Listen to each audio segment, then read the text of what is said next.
ദൈവനാമം മഹത്വപ്പെടുമാറാകട്ടെ. കർത്താവായ യേശുക്രിസ്തുവിൻ്റെ പരിശുദ്ധമായ നാമത്തിൽ നിങ്ങൾക്കെല്ലാവർക്കും എൻ്റെ വിനീതമായ സ്നേഹവന്ദനം. വിശുദ്ധ ലൂക്കോസ് എഴുതിയ സുവിശേഷം 15-ാം അധ്യായം 17-ാമത്തെയും 20-ാമത്തെയും വാക്യങ്ങൾ നമുക്ക് വായിച്ചു കേൾക്കാം. അപ്പോൾ സുബോധം വന്നിട്ട് അവൻ എൻ്റെ അപ്പൻ്റെ എത്ര കൂലിക്കാർ ഭക്ഷണം കഴിച്ച് ശേഷിപ്പിക്കുന്നു, ഞാനോ വിശപ്പ് കൊണ്ട് നശിച്ചു പോകുന്നു. 20-ാമത്തെ വാക്യം. അങ്ങനെ അവൻ എഴുന്നേറ്റ് അപ്പൻ്റെ അടുക്കൽ പോയി. ദൂരത്തു നിന്ന് തന്നെ അപ്പൻ അവനെ കണ്ട് മനസ്സലിഞ്ഞ് ഓടി ചെന്ന് അവൻ്റെ കഴുത്ത് കെട്ടിപ്പിടിച്ച് അവനെ ചുംബിച്ചു. മുടിയനായ പുത്രൻ്റെ ഉപമയിൽ നിന്ന് എന്താണ് പാപം എന്നാണ് നാം ധ്യാനിക്കുവാൻ പോകുന്നത്. എന്താണ് പാപാവസ്ഥ? A sinful state. പാപാവസ്ഥയുടെ വിശദീകരണങ്ങൾ എന്തെല്ലാമാണ്? വിശുദ്ധ ലൂക്കോസ് സുവിശേഷം 15-ാം അധ്യായത്തിൽ മുടിയനായ പുത്രൻ്റെ ഉപമ, അത് ഉപമയിലെ മുത്തും കിരീടവും എന്നാണ് റിച്ചാർഡ് ട്രെഞ്ച് അവകാശപ്പെടുന്നത്. The greatest story ever told. ലോകത്തിൽ കേട്ടിട്ടുള്ളതിലും അറിഞ്ഞിട്ടുള്ളതിലും വെച്ച് ഏറ്റവും മനോഹരമായ ഒരു ഉപമയാണത്. ഒരു പാപിയുടെ യഥാർത്ഥമായിരിക്കുന്ന അവസ്ഥ വരച്ചു കാണിക്കുന്നു. മടങ്ങി വരുമ്പോൾ സ്നേഹവാത്സല്യത്തോടെ എല്ലാം ക്ഷമിച്ചും പൊറുത്തും മറന്നും സ്വന്തം മകനെ പോലെ യഥാസ്ഥാനപ്പെടുത്തി സ്വീകരിക്കുന്ന വാത്സല്യവാനായിരിക്കുന്ന ഒരു പിതാവ്. മുടിയനാവത്തിൻ്റെ ഉപമയിലെ ഈ സംഭവവുമായി ബന്ധപ്പെട്ട് നമുക്ക് പാപ അവസ്ഥയെക്കുറിച്ച് ചിന്തിക്കാം. The sinful state. എന്താണ് പാപാവസ്ഥയുടെ ലക്ഷണങ്ങൾ? ഒന്നാമത്തെ കാര്യം 15-ാം അധ്യായത്തിൻ്റെ 12-ാമത്തെ വാക്യം. അവരിൽ ഇളയവൻ അപ്പനോട്, അപ്പാ, വസ്തുവിൽ എനിക്ക് വരേണ്ടുന്ന പങ്ക് തരണമേ എന്ന് പറഞ്ഞു. ദൈവത്തിൻ്റെ മഹത്വം. ഒന്നാമത്തെ അവസ്ഥ എന്ന് പറയുന്നത് പാപം തുടങ്ങുന്നത് തന്നെ റിബല്യസ് സ്റ്റേറ്റ്, മത്സരമാണ്. A demanding state. ദൈവമക്കളെ, പാപത്തിൻ്റെ തുടക്കം അവിടെയാണ്. 2 മക്കളാണ്, ഇളയവനും മൂത്തവനും. തക്ക സമയത്ത് ഈ സ്വത്തിൻ്റെ ഉടമസ്ഥനായിരിക്കുന്ന പിതാവ് മക്കൾക്ക് വീതിച്ചു കൊടുക്കും. പക്ഷെ അതിനു മുൻപ് തന്നെ അഹങ്കാരത്തോടെ, തൻ്റെ ഇടത്തോടെ, അവകാശവാദവുമായി ഇളയ മകൻ അപ്പൻ്റെ അടുക്കൽ ചെന്ന് ചോദിക്കുകയാണ്, എനിക്ക് വരേണ്ടുന്ന പങ്ക് ഇങ്ങ് തരണം. പിതാവിൻ്റെ അനുസരണത്തിലും വരുതിയിലും നിൽക്കാൻ അവന് മനസ്സില്ല. ലോകത്തിൻ്റെ സുഖഭോഗങ്ങൾ രുചിച്ച് അനുഭവിച്ച് സർവസ്വതന്ത്രനായി അവന് ജീവിക്കണം. അവൻ വീട് വിട്ടിറങ്ങുകയാണ്. നിങ്ങൾക്കെല്ലാവർക്കും ആ രംഗം അറിയാം. തിന്നുകുടിച്ച് ധൂർത്തടിച്ച് വേശ്യമാരോടുകൂടി സുഖിച്ച് ലോകത്തിൻ്റെ സകല വൃത്തികെട്ട മട്ടുകളും ഊറ്റിക്കുടിച്ച് അവൻ അഴിഞ്ഞാടി നടന്നു. സമൃദ്ധിയിൽ ധാരാളം കൂട്ടുകാരുണ്ടായിരുന്നു. പണമെല്ലാം തീർന്നു, ആരോഗ്യം ക്ഷയിച്ചു, പട്ടിണിയിലായി, കൂട്ടുകാരെല്ലാം വിട്ടുപോയി. അവൻ കടുത്ത നിരാശയിലായി. പന്നികളെ മേയ്ക്കുന്ന ഏറ്റവും നിന്ദ്യമായിരിക്കുന്ന വേലയിലേക്ക് അവൻ ചെന്ന് ചേരേണ്ടതായിട്ട് വന്നു. അപ്പോൾ അവന് സുബോധം വന്നു. തുടക്കം എവിടെയാണ്? അപ്പനോടുള്ള മത്സരമാണ്. A demanding stage. ദൈവത്തിന് സ്തോത്രം. An arrogant state. ഇന്നത്തെ തലമുറയിൽ കാണുന്ന വേദനാജനകമായൊരു പ്രവണതയാണത്. ബഹുമാനം നഷ്ടപ്പെട്ടു, വിനയം നഷ്ടപ്പെട്ടു, താഴ്മ അശേഷം പോലും ഇല്ലാതായി. ആരോടും ചോദ്യം ചെയ്യുവാനും തട്ടിക്കയറുവാനും അവകാശവാദം ഉന്നയിക്കുവാനും സമരം ചെയ്ത് ഒരു പണിയെടുത്തില്ലെങ്കിലും പണം വിഴുങ്ങുവാനും ഒരു കൂട്ടം ആളുകൾ സംഘടിക്കുന്നത് നമുക്ക് കാണുവാനായിട്ട് സാധിക്കും. A rebellious state. റിബല്യൻ, മത്സരം ഏത് രംഗത്തും കാണുവാനായിട്ട് സാധിക്കും. ദൈവമക്കളെ, അതൊരു അപകടമാണ്. അതിൻ്റെ പിന്നിൽ പ്രവർത്തിക്കുന്നത് സ്വയമാണ്. എൻ്റെ ഇഷ്ടം നടക്കണം, പിതാവിൻ്റെ ഇഷ്ടത്തിനും വരുതിക്കും ഒത്തവണ്ണമല്ല. പക്വതയിലേക്ക് എത്തുന്നതിന് മുൻപ് സർവസ്വതന്ത്രനായി ലോകത്തിൻ്റെ സകല പാപരസങ്ങളും രുചിച്ച് ജീവിക്കണം. ദൈവത്തിൻ്റെ മഹത്വം. ദൈവമക്കളെ, എ ഡിമാൻഡിങ് സ്റ്റേറ്റ്. ഒന്നും അവകാശം പറഞ്ഞുകൊണ്ട് നമുക്ക് ദൈവസന്നിധിയിൽ ചെല്ലുവാനായിട്ടില്ല. ഇവിടെ ഈ മുടിയനായ പുത്രനൊരു പാപിയുടെയും അപ്പൻ ഒരു പിതാവൻ ദൈവത്തിൻ്റെയും സ്ഥാനത്ത് നമുക്ക് നിർത്തിക്കൊണ്ട് ധ്യാനിക്കാം. ഈ ഒരവസ്ഥ എന്തുമാത്രം വേദനാജനകമാണ്. അവന് സർവ്വസുഖവും ആസ്വദിച്ചുകൊണ്ട് അപ്പൻ്റെ കീഴിൽ സന്തോഷത്തോടെ സ്നേഹം രുചിച്ചുകൊണ്ട് ജീവിക്കാം. പക്ഷേ അവൻ ലോകത്തിൻ്റെ പിന്നാലെ ഇറങ്ങിപ്പോകാനുള്ളതായ പ്രവണത വളർന്നു വരികയാണ്. അതിൻ്റെ തുടക്കം എന്ന് പറയുന്നത് ഒരു റീബല്യനാണ്, ഒരു അരഗൻ്റ് നേച്ചറാണ്, എ ഡിമാൻഡിങ് സ്റ്റേറ്റ്. ദൈവത്തിന് സ്തോത്രം. മാലാഖയെ പിശാചാക്കി മാറ്റുന്നതായ ഒരു സ്വഭാവമാണ് വാസ്തവത്തിൽ അഹങ്കാരം. ഞാൻ എന്നുള്ളതായ ഭാവം, എനിക്ക് എന്നുള്ളതായ ഭാവം. ആർക്കും വിനയപ്പെട്ട് നിൽക്കാനും അവന് മനസ്സില്ല. ഒന്നാമത്തെ പാപാവസ്ഥയുടെ ലക്ഷണം അവൻ ഒരു ഡിമാൻഡിങ് സ്റ്റേറ്റ്, അഹങ്കാരമാണ്, മത്സരമാണ്, റിബല്യനാണ്. രണ്ടാമത്തെ എന്താണ്? 11-ാമത്തെ വാക്യം വായിച്ചേ. ഏറെ നാൾ കഴിയും മുമ്പേ ഇളയ മകൻ സകലവും സ്വരൂപിച്ച് ദൂരദേശത്തേക്ക് യാത്രയായി. വളരെ വ്യക്തമാണത്. പാപ സ്വഭാവത്തിൻ്റെ രണ്ടാമത്തെ ലക്ഷണം, a sinful state is a state far away from God, far away from the God the Father. ദൂരദേശത്തേക്ക് യാത്രയായി. അപ്പൻ്റെ സ്നേഹവും സന്തോഷവും കരുതലും വാത്സല്യവും അനുഭവിച്ച് സമൃദ്ധിയുടെ നിറവിൽ ജീവിച്ചതായ ഈ ഇളയ മകൻ എല്ലാം സ്വരൂപിച്ചുകൊണ്ട് ഇറങ്ങി പുറപ്പെട്ടു. അങ്ങ് ദൂരദേശത്തേക്ക് പോവുകയാണ്. ഇത് ഈ ഇളയ മകനെ കുറ്റം പറഞ്ഞുകൊണ്ട് ചില കാര്യങ്ങൾ ഓർപ്പിക്കാൻ വേണ്ടിയിട്ടല്ല ഞാൻ ഈ ഭാഗം ധ്യാനിക്കുന്നത്. ആ ഇളയ മകൻ്റെ സ്ഥാനത്ത് എന്നെയും നിങ്ങൾ നിർത്തിക്കൊണ്ട് വേണം ചിന്തിക്കുവാനായിട്ട്. ഇപ്പോൾ അപ്പൻ്റെ കൂടെ ആണോ മക്കളെ? അപ്പൻ്റെ വരുതിയിലാണോ? അപ്പൻ്റെ സ്നേഹത്തിൻ്റെ ആ ഒരു രുചി അനുഭവിച്ചുകൊണ്ട് വിനയപ്പെട്ടാണോ നിൽക്കുന്നത്? അതെയോ അവിടെ നിന്ന് ഇറങ്ങിപ്പോകണമെന്നാണോ? പലർക്കും ദൈവസാന്നിധ്യത്തിൻ്റെ സുഖം ഇപ്പോൾ ഇഷ്ടമല്ല. ആ വിശുദ്ധിയുടേതായ സൗരഭ്യം പേറിക്കൊണ്ടുള്ള ജീവിതം ഇഷ്ടമല്ല. അവിടെ നിന്ന് ഇറങ്ങണമെന്നാണ് അവരുടെ ആഗ്രഹം. കാരണം ലോകത്തിൻ്റെ കരം അവരെ മാടി വിളിക്കുകയാണ്. പാപത്തിൻ്റെ വലിയൊരു വശീകരണ ശക്തി, കാന്തശക്തി അവരെ പ്രേരിപ്പിക്കുകയാണ്. അതിനോട് നോ പറയുവാൻ അവർക്ക് സാധിക്കുന്നില്ല. ലോകസ്നേഹം ദൈവത്തോട് ശത്രുത്വമാകുന്നു. അതിന് യാക്കോബ് ശ്ലീഹ കൊടുക്കുന്ന പേര് വ്യഭിചാരിണി എന്നാണ് വിളിക്കുന്നത്. ഒരു വ്യഭിചാരിണി സ്ത്രീയെപ്പോലെ ലോകം മ്ലേച്ഛതകളുടെ പിന്നാലെ പോകുവാൻ, വിലക്കപ്പെട്ട കനി ഭക്ഷിക്കുവാൻ, പാപത്തിൻ്റെ രുചി നോക്കുവാൻ മനുഷ്യനെ മാടി വിളിക്കുന്ന രംഗത്ത് അതിനോട് നോ എന്ന് പറഞ്ഞ് എനിക്കെൻ്റെ കർത്താവായ യേശുക്രിസ്തുവിൻ്റെ സ്നേഹവും ക്രൂശിനെ ചുറ്റിപ്പറ്റിയുള്ളതായ ജീവിതവും മതിയെന്ന് നിർണായകമായൊരു തീരുമാനമെടുത്തുകൊണ്ട് മുന്നോട്ട് പോകാൻ തയ്യാറില്ലാത്ത ഒരു കൂട്ടം ആളുകൾ വളർന്നു വരുന്ന ഒരു രംഗമാണ്. A sinful state is a state far away from the loving God. സ്നേഹമുള്ള ദൈവത്തിൽ നിന്ന് അകന്നു പോകുന്നു. ദൈവമക്കളെ, അതൊരു വലിയ നഷ്ടമാണ്. പലരും പറയും ഞാൻ ദൈവത്തിൽ നിന്ന് അകന്നുവെന്ന്. പക്ഷേ എൻ്റെ സത്യം നിങ്ങൾ അറിയണം. ദൈവത്തിൽ നിന്ന് അകലുമ്പോൾ പിശാചിനോട് അടുക്കുകയാണ്. വെളിച്ചത്തിൽ നിന്ന് അകലുമ്പോൾ ഇരുടിനോട് അടുക്കുകയാണ്. പിന്നീടുള്ളതായ ജീവിതം എന്തുമാത്രം നാശകരമാണ് എന്ന് നിങ്ങൾ ക്രമേണ മനസ്സിലാകും. ഇത് കേൾക്കുന്ന ദൈവമക്കൾ ആരെങ്കിലും കർത്താവായ യേശുക്രിസ്തുവുമായിട്ടൊരു പിരിയാത്ത സ്നേഹബന്ധം സ്ഥാപിച്ചിട്ടില്ല എങ്കിൽ, അവിടെ നിന്ന് ഏതെങ്കിലും ഒരു രംഗത്ത് നിങ്ങൾക്ക് വീഴ്ച വന്ന് തെറ്റിപ്പോയിട്ടുണ്ടെങ്കിൽ, ദൈവത്തിൻ്റെ സ്തോത്രം, ഇത് കേൾക്കുമ്പോൾ നിങ്ങൾ തിരിച്ചറിഞ്ഞ് മടങ്ങി വരവിൻ്റെ തുടക്കം കുറിക്കണം. തായ്തൊണ്ടിനോട് ചേർന്നിരിക്കുന്ന ചില്ല് പോലെ അഭേദ്യമായി പിരിയാത്തതായ ഒരു സജീവ ബന്ധം നിങ്ങൾ സ്ഥാപിക്കണം. ഞാൻ എപ്പോഴും പറയാറുണ്ട്, it is not the religion but it is the relation that matters. കൂട്ടായ്മയിൽ വന്നു, ദൈവാലയത്തിൽ പോയി, ദുഃഖവെള്ളിയാഴ്ച ചെന്ന് കുരിശുമുത്തി, അല്ലെങ്കിൽ ഉയർപ്പിൻ്റെ പെരുന്നാൾ ആഘോഷിച്ചു, അപ്പോഴുള്ളതായ ഒരു ആത്മീയ ഉണർവിൻ്റെ കാര്യമല്ല ഞാൻ പറയുന്നത്. It is not simply a touch and go method. It is an abiding love. Hallelujah, ദൈവത്തിൻ്റെ സ്തോത്രം.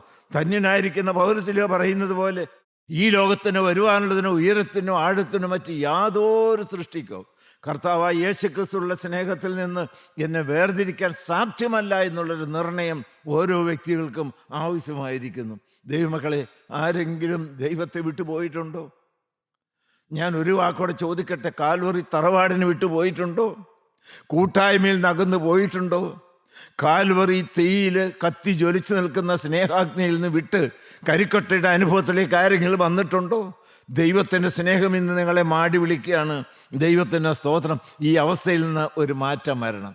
ഹല്ലേലൂയ. അഹങ്കാരത്തോടെ ദൈവത്തിൻ്റെ വചനത്തിൻ്റെ വെളിച്ചത്തിൽ അനുസരണത്തോടെ ജീവിക്കാൻ മനസ്സില്ലാതെ അപ്പൻ്റെ അടുക്കൽ നട്ടെല്ല് നിവർത്തി വരേണ്ടുന്ന പങ്ക് തരണമെന്ന് പറഞ്ഞ് ഇറങ്ങി പുറപ്പെട്ട മനുഷ്യൻ പോയത് എങ്ങോട്ടാണ്?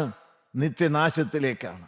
ഈ ശബ്ദം കേൾക്കുന്ന നിങ്ങൾ ആരെങ്കിലും ഇപ്പോൾ ദൈവത്തിൽ നിന്ന് അകന്നാണ് നിൽക്കുന്നതെങ്കിൽ, ദൈവമക്കളെ, സ്നേഹത്തിൻ്റെ ചരട് ഇതുവരെ മറ്റുപോയിട്ടില്ല. സ്നേഹം നിങ്ങളെ മാടി വിളിക്കുകയാണ്, അടുത്ത് വരണം.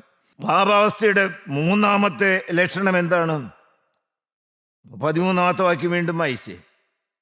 ഏറെ നാൾ കഴിയും മുമ്പേ ഇളയ മകൻ സകലവും സ്വരൂപിച്ച് ദൂരദേശത്തേക്ക് യാത്രയായി അവിടെ ദുർനടപ്പുകാരനായി ജീവിച്ചു.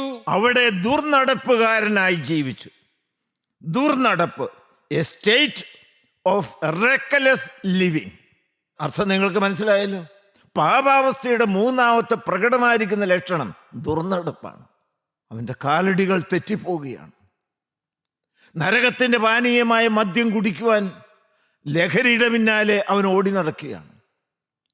ലൈംഗികമായ അരാജകത്വത്തിൽ അവൻ ദുർഗന്ധമമിക്കുന്ന ജീവിതത്തിലേക്ക് തന്നെ വിട്ടുകൊടുക്കുകയാണ്. അവനെ തന്നെ നിയന്ത്രിക്കുവാൻ സാധിക്കുന്നില്ല. സ്വർഗീയ മാലാഖമാരുടെ സാന്നിധ്യത്തിൽ ദൈവ തേജസ് രുചിച്ചുകൊണ്ട് സന്തോഷപ്രദമായ സുഗന്ധം പേറുന്ന ഒരു വിശുദ്ധ ജീവിതം നയിക്കേണ്ട ഒരു സത്യക്രിസ്ത്യാനി ദൈവത്തിൽ നിന്നകന്ന് സാത്താൻ്റെ ഇംഗിതപ്രകാരം ചീത്ത കൂട്ടുകെട്ടിൽ രസിച്ച് മലിനമായിരിക്കുന്ന പാപത്തിൻ്റെ പിന്നാലെ അഴിഞ്ഞാടി നടക്കുന്ന വേദനാജനകമായിരിക്കുന്ന ഒരു രംഗം, ദുർനടപ്പ്.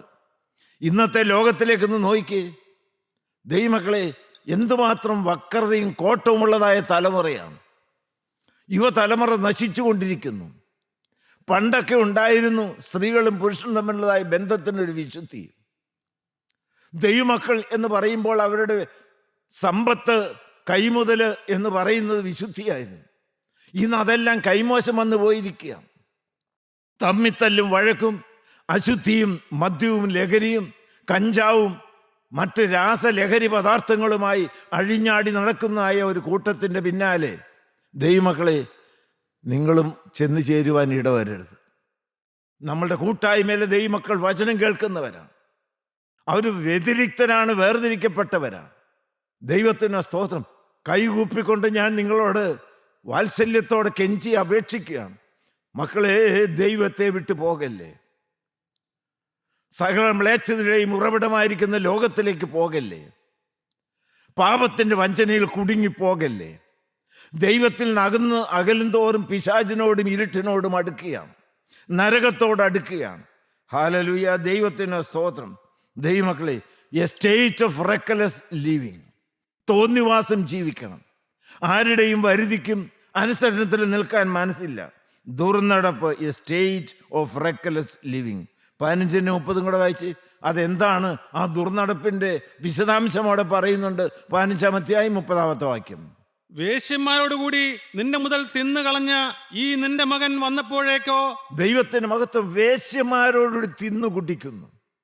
ദൈവമക്കളെ, യുവതലമുറ ഒന്ന് ദയവ് ചെയ്ത് ഹൃദയം തുറന്ന് കേൾക്കണമേ.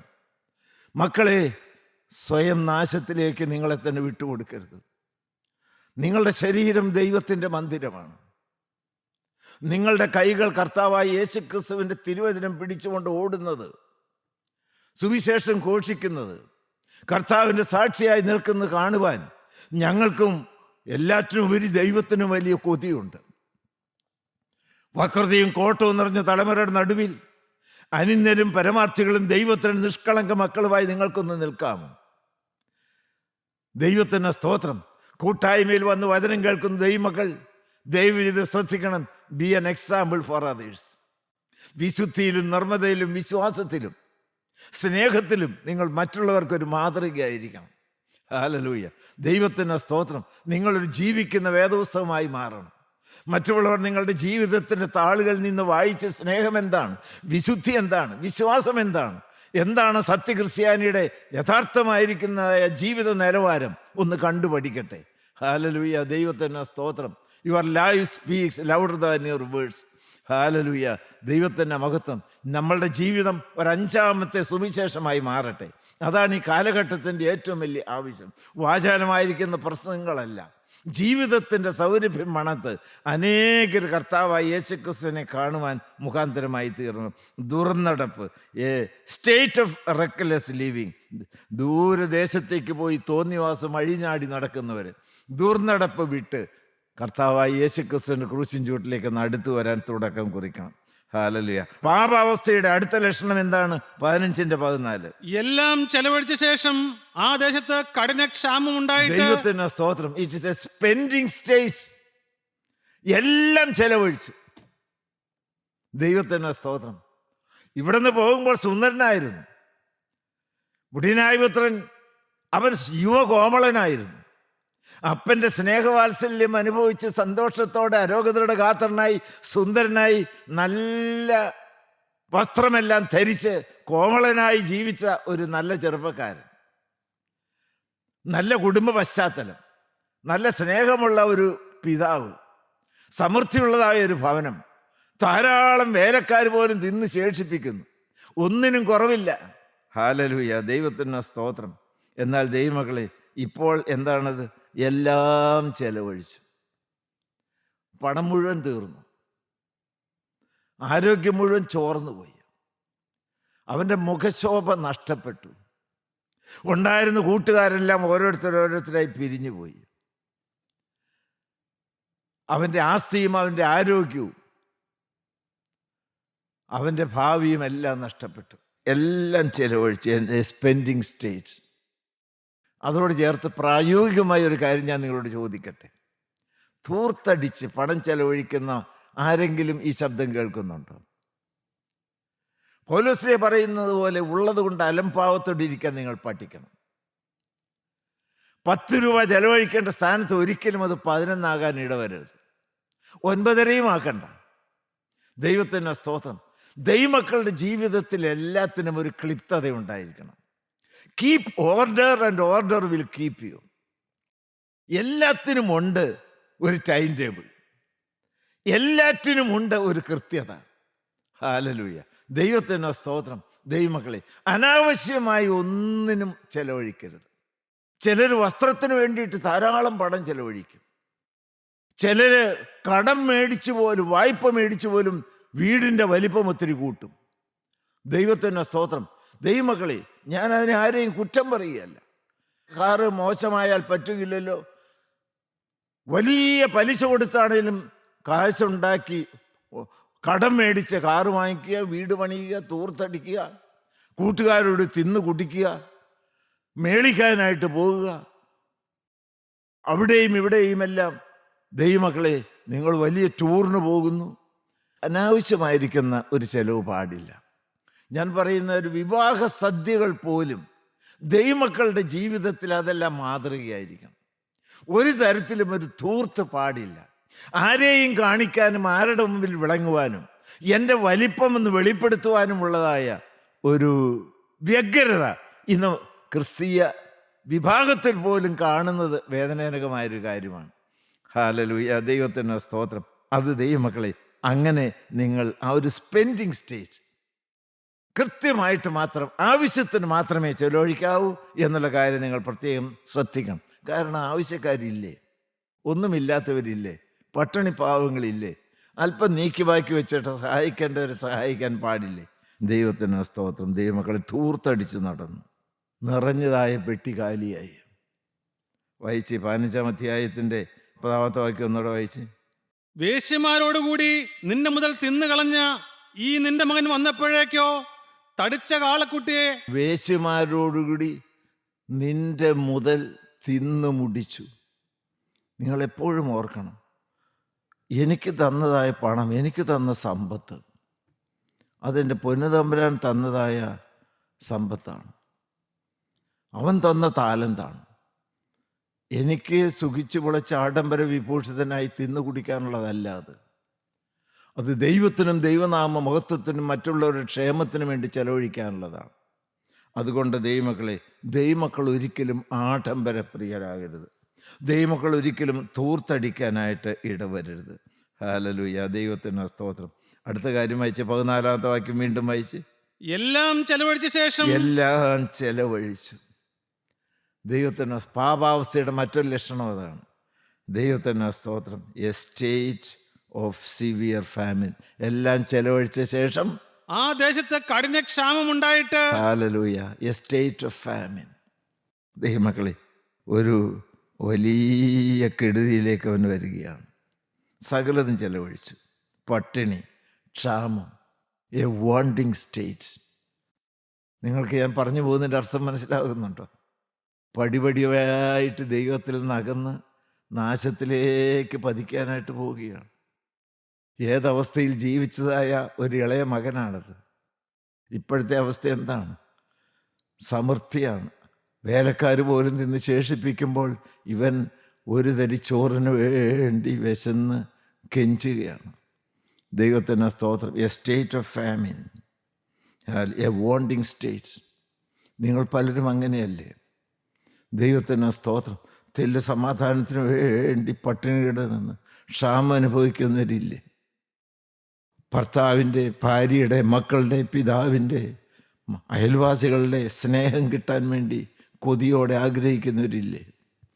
ഹല്ലേലൂയ, ദൈവത്തിന് സ്തോത്രം. വാഴ്ത്തപ്പെട്ട പൊന്നു കർത്താവ് നിങ്ങൾക്ക് സുബോധം തരട്ടെ. ഹല്ലേലൂയ.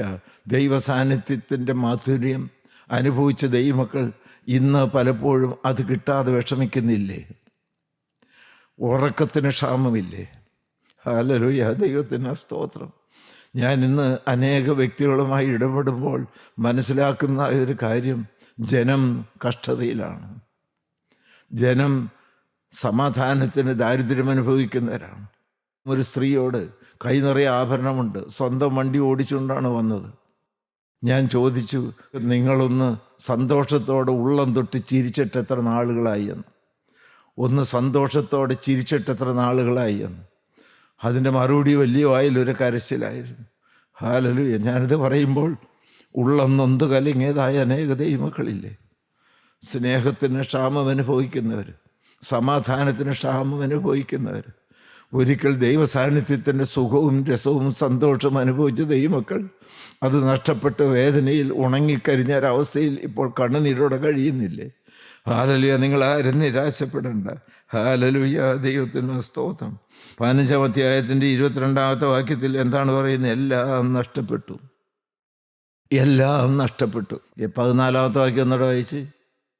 എല്ലാം ചെലവഴിച്ച ശേഷം ആ ദേശത്ത് കഠിന ക്ഷാമം ഉണ്ടായിട്ട് അവന് മുട്ട് വന്നു തുടങ്ങി. ദൈവത്തിന് സ്തോത്രം. സകലതും നഷ്ടപ്പെട്ടു. ദൈവമക്കളെ, ഒരിക്കൽ സമൃദ്ധി ഉണ്ടായിരുന്നു, സാമ്പത്തികമായിട്ട് പോലും ഉന്നതമായ നിലവാരത്തിലായിരുന്നു. പക്ഷേ ഇന്നത്തെ അവസ്ഥ എന്താണ്? ഇത് സ്വർഗത്തിലെ ദൈവം നിങ്ങളുടെ ജീവിതത്തെ ഒന്ന് മാറ്റിമറിക്കുന്ന ദിവസമായി മാറ്റട്ടെ. ഹല്ലേലൂയ, ദൈവത്തിന് സ്തോത്രം. തീർന്നല്ലേ ദൈവമക്കളെ? അടുത്തത് എന്താണ്? ഒരു കാര്യം കൂടി നിങ്ങളൊന്ന് കേട്ട്. 15-ന്റെ 15 വായിച്ച്. അവൻ ആ ദേശത്തിലെ പൗരന്മാരിൽ ഒരുത്തനെ ചെന്ന് ആശ്രയിച്ചു. അവൻ അവനെ തന്റെ വയലിൽ പന്നികളെ മേൽപ്പാൻ അയച്ചു. എൻ്റെ ദൈവമേ, A sinful state is A state of slavery. അത് അടിമത്തത്തിൻ്റെ അവസ്ഥയാണ്. യോഹന്നാൻ പറയും, നിങ്ങൾ ഏതിനോട് തോക്കുന്നുവോ അതിൻ്റെ അടിമയാകുന്നുവെന്ന്. ഹല്ലേലൂയ, ദൈവത്തിന് സ്തോത്രം. യോഹന്നാൻ 8-ാം അധ്യായത്തിന് 34-ാമത്തെ വാക്യം വായിച്ച്. Sin promises freedom but it brings only slavery. യുവാക്കന്മാർ, യുവതികളെല്ലാം കേൾക്കണം. പാപം, പിശാച്, സ്വാതന്ത്ര്യം വാഗ്ദാനം ചെയ്ത് നിങ്ങളെ അടുപ്പിച്ചുകൊണ്ട് വരും. പക്ഷെ അവസാനം അവൻ നിങ്ങളെ ബന്ധിയാക്കി അടിമവേല ചെയ്യിക്കും. ദൈവത്തിന് സ്തോത്രം. ഊഴിവേല ചെയ്യിക്കും. വേദപുസ്തകത്തിൽ നമ്മൾ പല രംഗങ്ങളത് കാണുന്നുണ്ട്. 8-ാം അധ്യായം വായിച്ച്. യോഹന്നാൻ 8-ന്റെ 34. അതിന് യേശു, ആമേൻ ആമേൻ ഞാൻ നിങ്ങളോട് പറയുന്നു, ആമേൻ ആമേൻ ഞാൻ നിങ്ങളോട് പറയുന്നു, പാപം ചെയ്യുന്നവനെല്ലാം പാപത്തിന്റെ ദാസനാകുന്നു. ഹല്ലേലൂയ, ദൈവത്തിന് സ്തോത്രം. പാപം ചെയ്യുന്നവനെല്ലാം പാപത്തിന്റെ ദാസനാകും. ഒരിക്കൽ പൗലോസ്ലീഹ പറഞ്ഞു, ഞാൻ ആഗ്രഹിക്കുന്ന നന്മയല്ല വെറുക്കുന്ന തിന്മ അത്രേ ചെയ്യുന്നത്. നന്മ ചെയ്യാൻ എനിക്ക് ആഗ്രഹമുണ്ട്, എന്നാൽ ചെയ്യുന്നതോ തിന്മ. നന്ദിയോടെ സ്തോത്രം.